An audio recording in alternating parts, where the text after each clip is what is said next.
La ferme des Ambetché a été créée il y a 40 ans, en montagne, dans les Vosges, à 800 mètres d'altitude. Sur toute sa surface, des prairies naturelles, des arbres, des arbustes que la nature a laissé venir. La ferme s'est développée à cet endroit, mais en laissant sa place à la nature. Des chèvres, des moutons, des cochons, des chevaux, 10 personnes y travaillent et pourtant chaque année, la vie sauvage s'y épanouit dans sa beauté et sa diversité. Partons à sa découverte au printemps.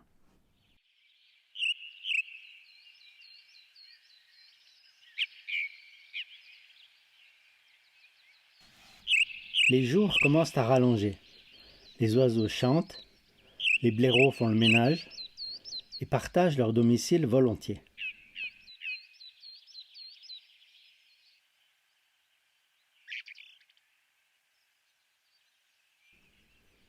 Dès le mois d'avril, les orchis mâles fleurissent sous les frênes.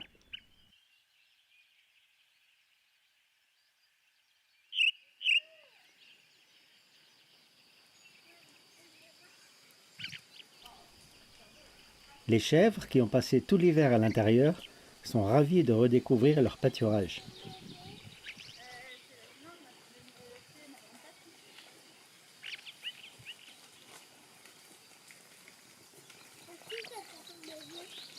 Je sais pas comment elle s'appelle cette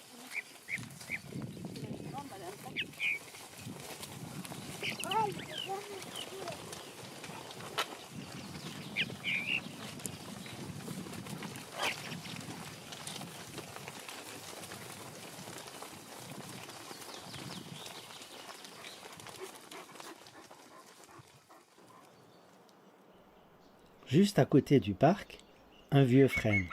Et là, sous la branche, une cavité, toute fraîche. Et cela bouge à l'intérieur. C'est un pic, un pivert. Et c'est le mâle. On le reconnaît à sa moustache rouge. 1 mètre plus haut, une autre cavité bien gardée par un étourneau. Le mâle pivert s'est envolé. Et voici la femelle qui vient inspecter son travail. La loge est-elle à son goût? Va-t-elle décider d'y déposer ses œufs?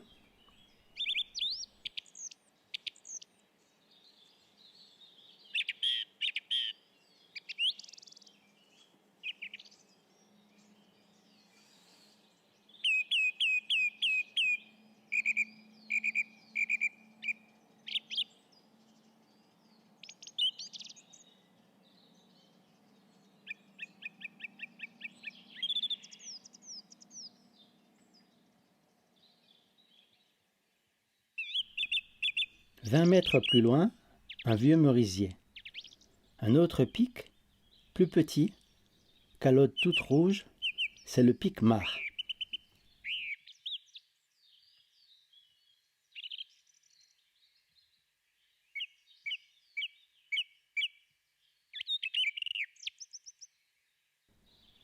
Et là, le seigneur des lieux, le grand cerf, encore en velours, profite des jeunes pousses printanières.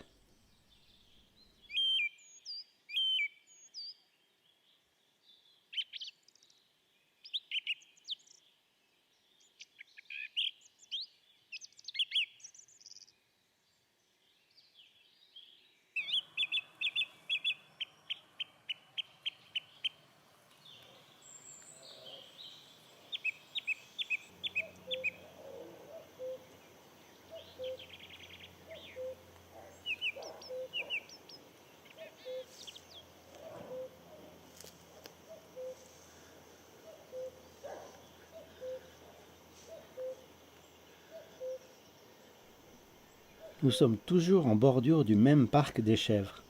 Un autre arbre mort, un érable cette fois. Et un autre pic. Noir, blanc, rouge, la calotte toute noire, c'est un pic-et-pêche. La femelle. Les pics ont 2 outils précieux. Leur bec, qui creuse, dégage le bois pourrissant, et leur langue, longue, agile, qui débusquent les insectes et leurs larves. Le piquemar s'inquiète.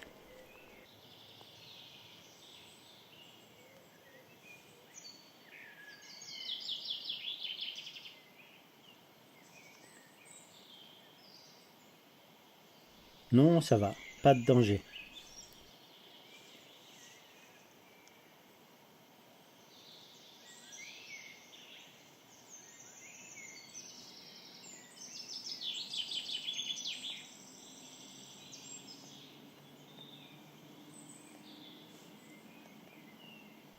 Dans la pâture, le renard est en chasse. Souris, bien sûr, mais surtout insectes. Sauterelles et grillons sont ses mets favoris.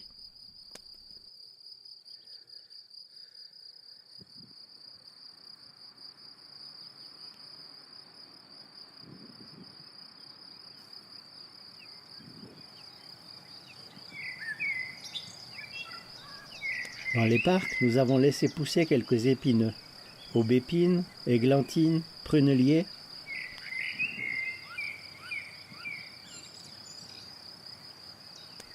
Qui sont des perchoirs appréciés de tous les oiseaux insectivores.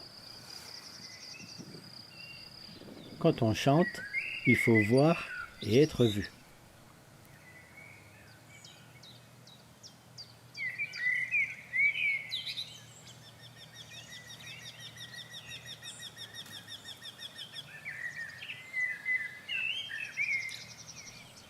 Là, juste à côté, sur le buisson, un oiseau que j'entends depuis quelques jours, le torcol fourmilier.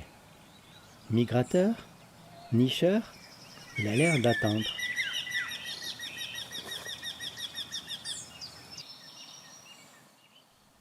Et un autre torcol qui chante juste derrière.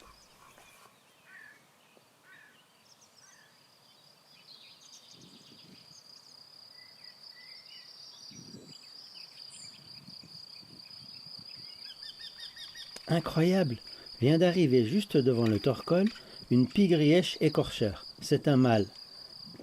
Il est là depuis quelques jours et attend avec impatience l'arrivée des femelles. Elles sont encore en Afrique et arrivent plus tard, quand les mâles ont établi leur territoire. A-t-il pris ce torcol pour une femelle? Ça y est, le torcol va bouger. Il a vu quelque chose. C'est l'autre torcol qui vient d'arriver au pied du buisson.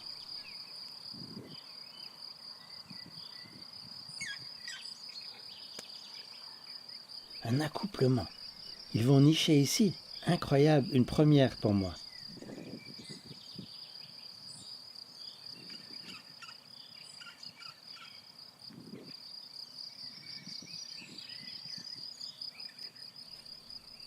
Sur le même buisson, un autre oiseau surveille. Un rouge-queue, une femelle. Et là, le mâle. Ce sont des rouges-queues à front blanc. Ils vont aussi nicher ici.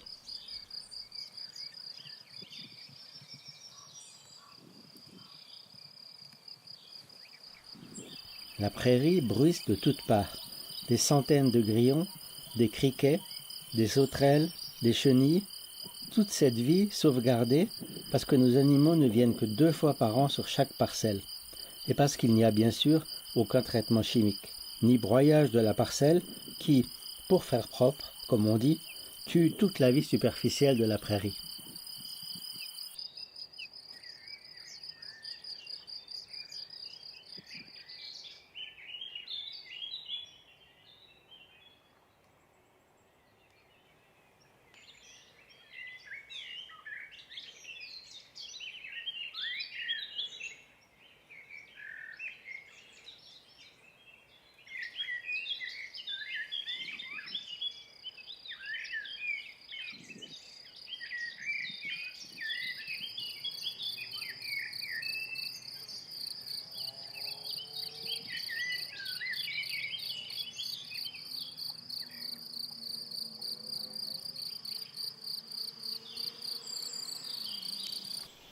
Quelques semaines plus tard, je reviens voir les loges.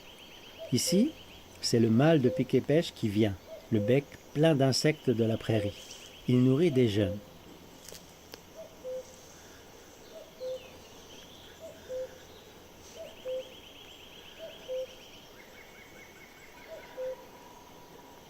Un étourneau vient voir, devant sa loge.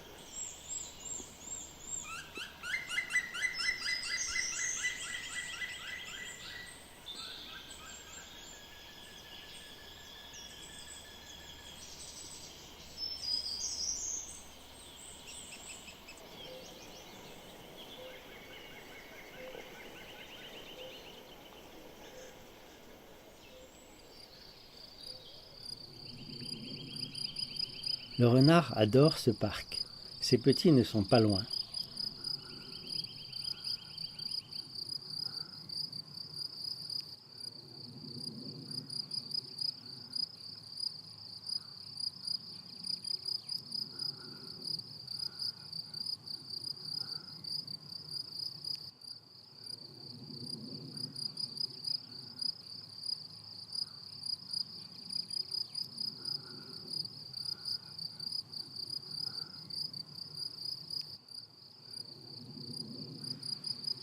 Il a entendu quelque chose. Un danger ?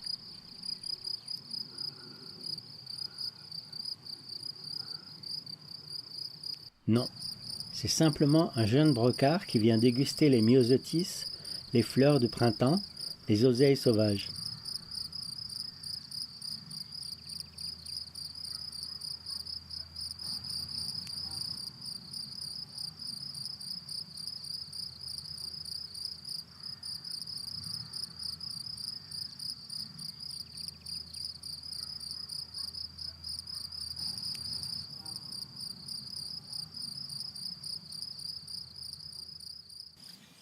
Au bord du parc, une autre cavité, un autre oiseau. L'extraordinaire grimpero des bois construit son nid.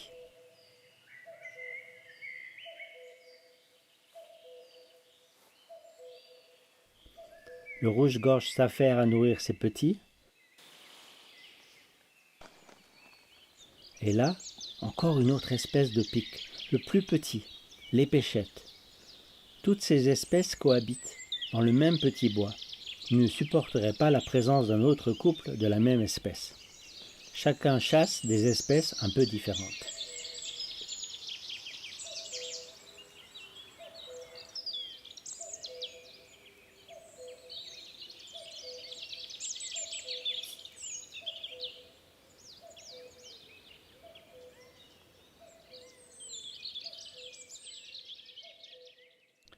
Nous sommes fin mai. L'herbe a bien poussé.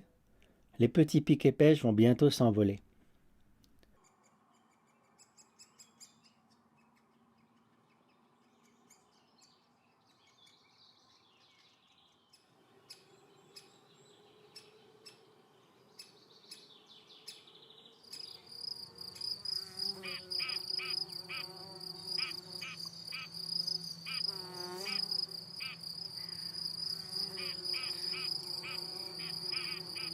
Et voilà enfin une femelle pigrièche. Incroyable, presque un mois de retard. D'habitude, c'est début mai que les couples se forment.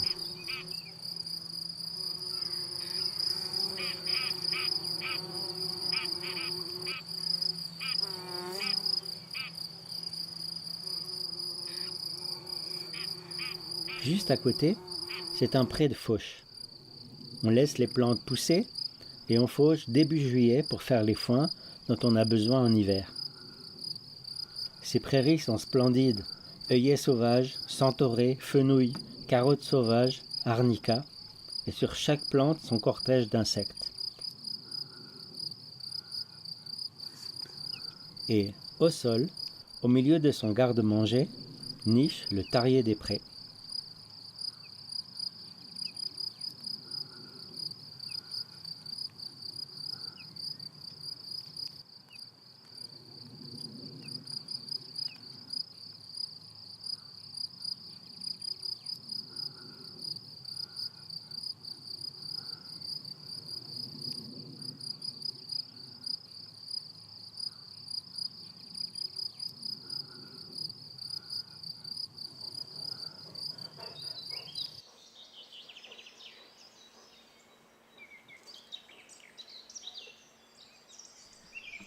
Nous sommes presque début juillet.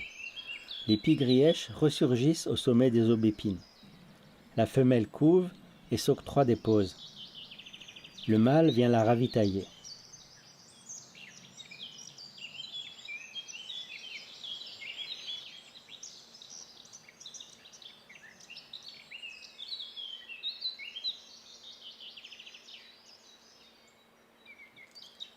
Mais là, un bébé torcole. Ils ont bien niché ici.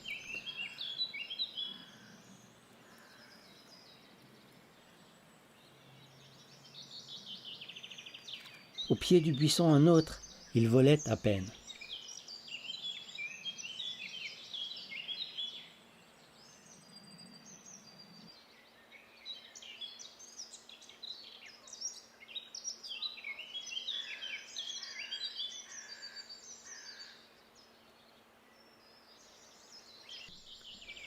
Une semaine plus tard, je découvre une jeune pigrièche dans le même buisson. Le mâle vient lui apporter une abeille. Il n'y aura eu qu'un seul jeune pour ce couple. Et sera-t-il assez fort pour repartir en Afrique en septembre ?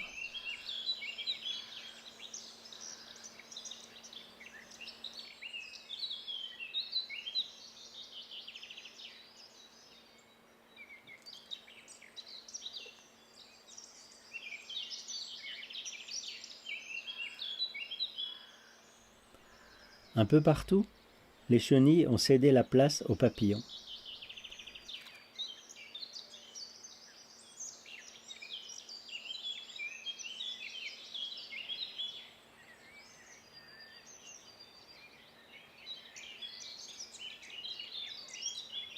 Nous avons ici beaucoup de léopards des neiges. Il faut juste leur laisser de la place et savoir les admirer.